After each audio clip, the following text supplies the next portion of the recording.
اب سلیمان علیہ السلام کو اللہ نے ایسی حکومت دی، اللہ نے ہر چیز ان کے لیے مسخر کر دی، ہوا ان کے تابع تھی، فسخرنا لہ الریح، اللہ نے کہا شیطان شرارتی جن، قرآن میں ومن الشیاطین، شیاطین میں سرکش جن، من یغوصون لہ، جو ان کے لیے سمندر میں غوطے لگاتے، سمندر سے موتی نکال کر لاتے ہیں، ٹھیک ہے نا۔ اللہ نے کہا والشیاطین کل بناء، جو معمار شیاطین تھے جن سے بیت المقدس مسجد اقصی تعمیر کروائی تھی، یہ جو ہے نا دوسری مسجد ہے دنیا پر، مسجد اقصی، ٹھیک ہے، سلیمان علیہ السلام نے ان سے تعمیر کروائی تھی۔ اچھا اس بارے میں عجیب بات آپ کو بتا دوں نا کہ جب جو ہے نا سلیمان علیہ السلام ان سرکش جنوں سے مسجد تعمیر کروا رہے تھے نا،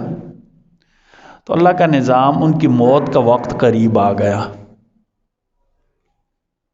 انہوں نے اللہ سے دعا کی کہ اگر میں ان کے سامنے مار گیا، مجھے موت آ گئی، مسجد چھوڑ کر بھاگ گئے، تو اللہ نے حکم دیا اپنی جو عصا ہے نا وہ اپنی پیٹھ کے ساتھ لگا لیں، ٹیک لگا لیں، آپ کھڑے رہیں گے، آپ کو موت آ جائے گی۔ لیکن ان کو پتہ ایسے ہی ہوا، جو نہیں مسجد مکمل ہوئی عصا ٹوٹ گئی۔ یہاں سے ایک بات سمجھیں، میں آپ کو سمجھانے کے لیے کہہ دیتا ہوں،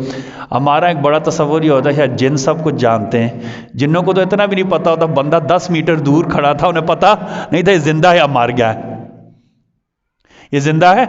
یا مار گیا، ان کو اتنا نہیں پتا تھا۔ ہم نے ویسے جنوں کو عالم الغیب بنایا ہوا ہے، وہ چوری ہو جاتی ہے نا تو انگوٹھے پر ڈرامہ کرتے ہیں، وہ یہ کرو جن بتاتے کیا، وہ ویسے لوگوں کو دوڑاتے رہتے ہیں، ویسے لوگوں کو دوڑاتے رہتے، کبھی ادھر دوڑاتے ہیں کبھی ادھر، جی فلاں کے پاس جائیں گے، فلاں پری ہے، پری باجی ہے، جی پری باجی کو کیا پتہ ہے جی، وہ بتا دیتی چوری کے در سے، اس پری باجی کو اپنا نہیں پتہ ہوتا، ٹھیک ہے جی،